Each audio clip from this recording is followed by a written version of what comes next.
Hello everyone, hello बच्चों, कैसे हैं आप सभी लोग। तो आज सरफेस केमिस्ट्री के जे एडवांस के पीवाई के ओपन करने वाले हैं। और सरफेस केमिस्ट्री ऐसा टॉपिक है जहाँ से आप इजीली मतलब मैक्सिमम मार्क्स ला सकते हो। मतलब ऐसा नहीं है कि उसका कोई सवाल आपसे गलत हो ना। और आपने एनसीईआरटी की सही से समझ के रीडिंग भी करी है ना, तो आपसे एडवांस के सारे सवाल आपसे हो जाएंगे, क्योंकि यहाँ पे थ्योरेटिकल सवाल ज़्यादा बनते हैं। न्यूमेरिकल बनने का एक स्टैंडर्ड, बस एक सिंपल सा एक न्यूमेरिकल बनता है यहाँ पे, और एक आपका जो ग्राफिकल रिप्रेजेंटेशन होती है ना, लैंगबोर्ड है ना, हो गया, फ्रॉडलिक हो गया, एडजॉर्प्शन आइसोथर्म, उधर से भी एक न्यूमेरिकल बनता है। बाकी थ्योरेटिकल सवाल इधर से बनते हैं। ओके, तो यहाँ पे अपने डिस्कशन शुरू करें उससे पहले आप JU1 एप्लीकेशन आपने डाउनलोड नहीं किया तो JU1 एप्लीकेशन आप डाउनलोड कर लेना। बाकी के PYQs वगैरह PYQ हो जाना में जाके फिर यहाँ पे फ्रीली आप प्रैक्टिस कर सकते हैं, मेंस प्लस एडवांस के PYQ है ना। ओके, और जो बच्चे है ना ड्रॉपर बैच अगर ना प्लानिंग करेंगे सर हमें ड्रॉप लेना है कि इस बार हमारी एक्सपेक्टेशन से कम हमारा रिजल्ट रहा या लैक ऑफ प्रैक्टिस हो गई, ओके, उस वजह से है ना उतनी ज़्यादा प्रैक्टिस नहीं हो पाई, या किसी ऑफलाइन इंस्टीट्यूट में इनरोल कर लिया था तो काफ़ी ज़्यादा टाइम वेस्ट हो गया था, और मैं चाहता हूँ कि ये अटेम्प्ट आप जे एडवांस का अच्छे से दो, बट है ना, ओके। और उसके बाद में आप if you thinking to take a drop year तो उनके लिए इन्फिनिटी बेचेस में 11 प्लस 12 का पूरा सिलेबस कराया जाता है, लाइव इंटरेक्टिव क्लासेस DPP की होती है जहाँ पे है ना। तो अगर ये इतना स्टडी मटेरियल्स आप कर लोगे ना, that is more than fine. PYQs कर लो, क्लास में जो टास्क भेज जा रही है इसको कंप्लीट कर लोगे अपकमिंग जितने भी है ना 7-8 मंथ्स तक, ओके। तो आपका सिलेक्शन IIT में होने से कोई नहीं रोक सकता। ओके, तो सारी टीम मिलके आपको यहाँ पे ये पढ़ाती है। डाउट पोल, इंटीग्रेटेड पोल्स होते हैं यहाँ पे, डाउट क्लियरिंग सेशंस होते हैं, ओके, डाउट्स वगैरह सब कुछ है ना। डाउट फॉर्म्स पे आप अपने डाउट्स और एक्स्ट्रा पूछ सकते हो, सब कुछ यहाँ पे है ना। One of the most affordable best है ना, तो वो आपको यहाँ पे है IIT JEE के लिए है ना। 11th के लिए आपका एनर्जी होता है, 12th के लिए आपका प्रोडिजी होता है, ओके। सेम वही सारे फंडे, क्योंकि 11th इसमें आपका 11th का सिलेबस कराया जाएगा, प्रोडिजी में 12th का कराया जाता है ना। तो ये सारी चीज़ें अपने को, तो अब सेशन को शुरू करें। हाँ, तो देखो यहाँ पे डिस्कशन शुरू करते हैं। जैसे ये न्यूमेरिकल, ये फेवरेट न्यूमेरिकल होता है इनका ना, जहाँ पे they use the mole concept and adsorption वाले कंसेप्ट को यूज करते हैं।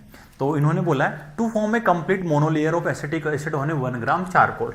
तो 1 ग्राम उन्होंने चारकोल लिया है, ठीक है, ये उन्होंने चारकोल लिया है और इसकी मोनोलेयर बना ली जाती है ना। एसिटिक एसिड इस पे आके क्या होता है, एडजॉर्ब हो जाता है।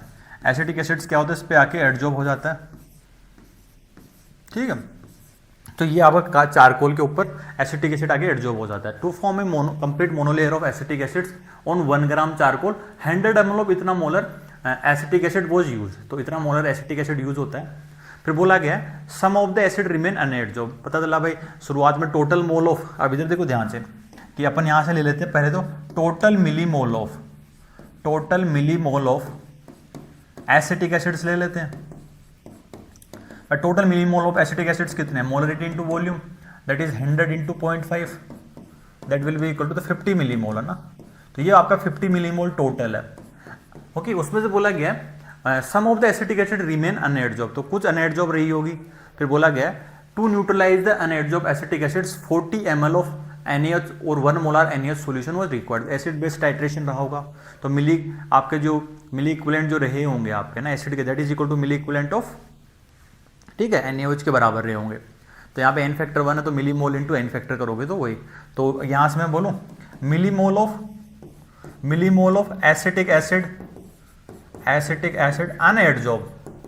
अनएडजॉर्ब जो रहे होंगे, ठीक है, क्योंकि एसिटिक एसिड्स का n फैक्टर भी 1 है और बेस का भी 1 है, तो that will be equal to, मैं कहूंगा milli equivalent of acetic acid unadsorb that equal to milli equivalent of आपका क्या होगा NaOH के बराबर। और इक्विवेलेंट क्या होता है, मिली इक्विवेलेंट क्या होगा, मिली मोल्स इंटू n फैक्टर, तो n फैक्टर 1 है, तो मैं यहाँ से मिली इक्विवेलेंट मिली मोल के बराबर बोल दूँ। तो milli mole of acetic acid unadsorb that will be equal to the आपका जो वैल्यू बोलेगा 40 इंटू 1, दैट इज 40 मिलीमोल है ना। तो ये 40 मिलीमोल आपका अनएडजॉर्ब हुआ होगा।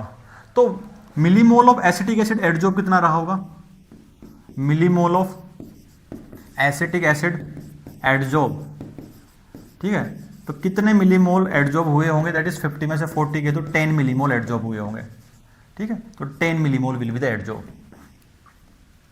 हाँ जी, तो ये कहानी आ गई है ना, फंडा अपने को ही पता चल गया कि 10 मिलीमोल क्या हुए हैं, एडजॉर्ब हुए हैं। अब उसमें से बोला गया आगे कहानी क्या दी हुई है, if each molecule of acetic acid, her molecule acetic acid का जो सरफेस एरिया है तो वो होता है, तो जो कैटलिस्ट उसके सरफेस पे है ना, चारकोल के सरफेस पे ऑक्यूपाइड है P इंटू 10⁻⁻23 मीटर स्क्वायर। तो P का वैल्यू बताना है ना।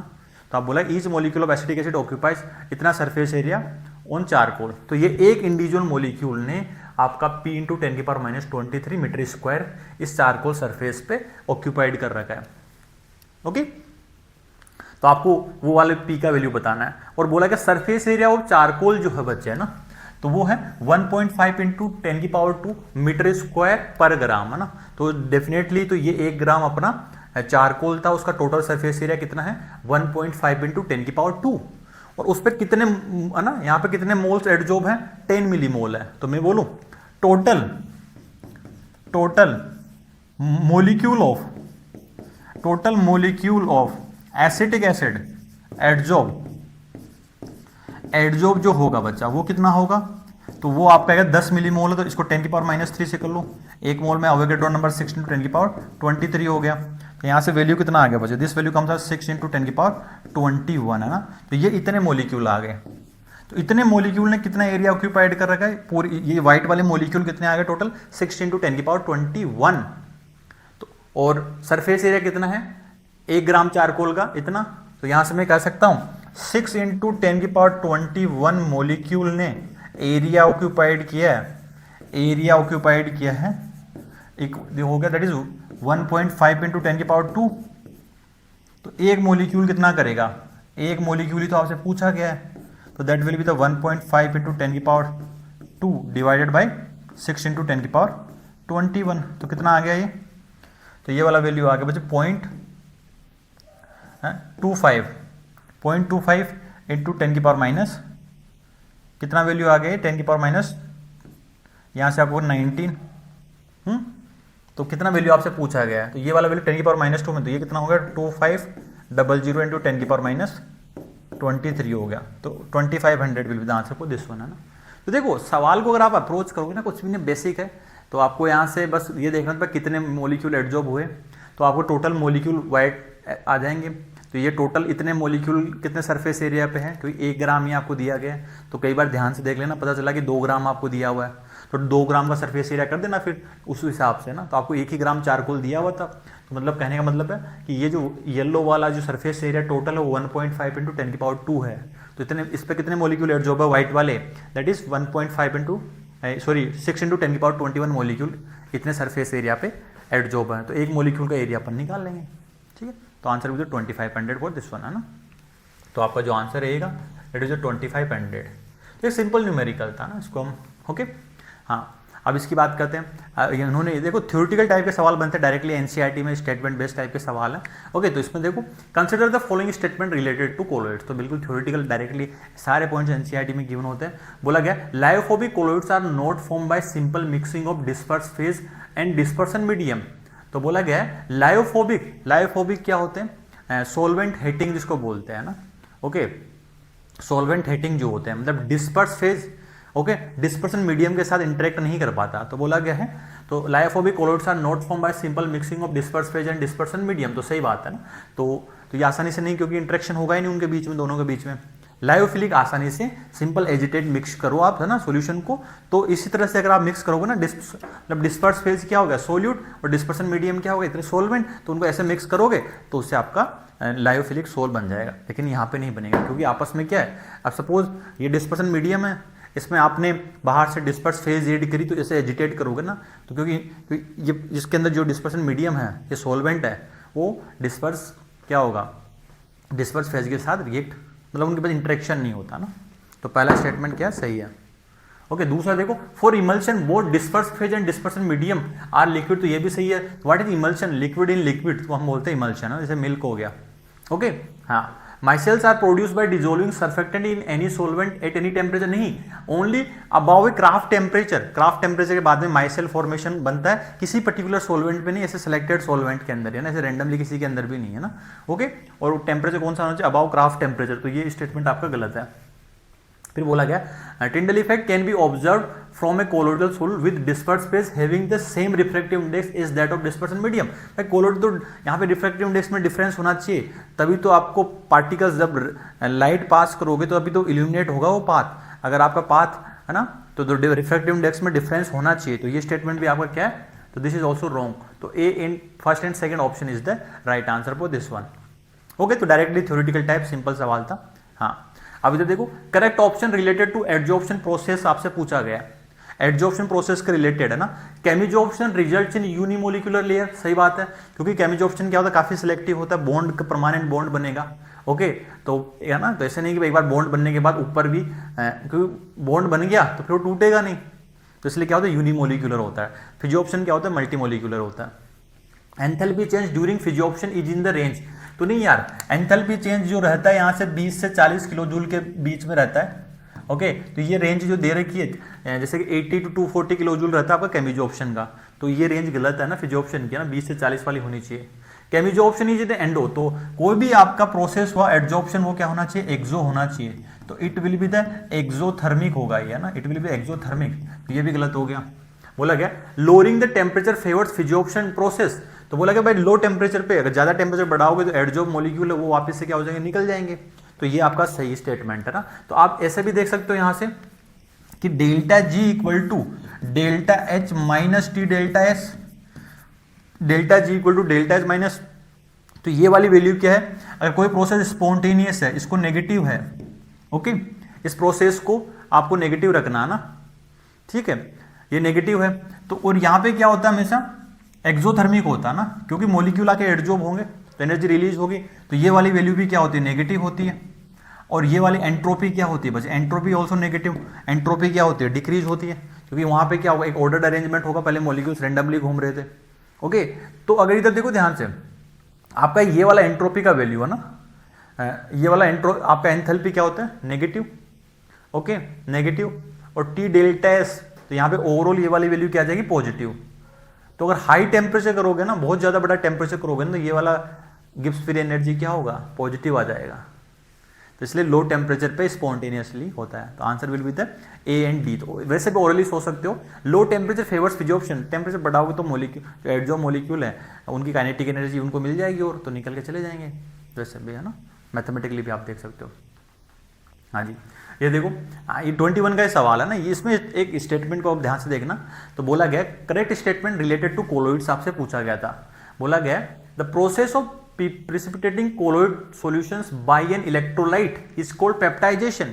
तो बोला गया भाई कोई भी है ना, तो उसको हम क्या बोलेंगे, कोगुलेशन बोलेंगे ना, इसको बोलेंगे coagulation. Process of precipitating colloidal sols by an electrolyte is called the peptization, नहीं we will call it the coagulation, है ना, कोगुलेट कराएंगे, ठीक है, कोगुलेशन उसको बोलते भाई। कोई भी देखो प्रिसिपिटेटिंग पीपीटी बनाना ना, precipitating colloidal sols by an electrolyte, तो क्योंकि अपन उसमें बाहर से कोई इलेक्ट्रोलाइट ऐड करते तो उसको न्यूट्रलाइज करेगा, पॉजिटिव चार्ज और उसमें नेगेटिव वाला ऐड करेंगे, ओके, बाहर से, तो उसको न्यूट्रलाइज करेगा चार्ज को, फिर वो क्या होगा, कोगुलेट हो पाएगा।